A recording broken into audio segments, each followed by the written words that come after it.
22, tutok 26, versikulo 31, tutok 33. Ang bukpat ikaluoy sa Ginoo, sa gihapon nagapadayon, bago kaangay sa kagahon, patod kaangay sa pagbulat sa adlaw.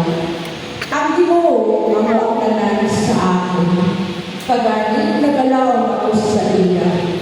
Ang Ginoo maayo sa dagsa nga nagasalig sa iya, gani labi maayo para sa akin.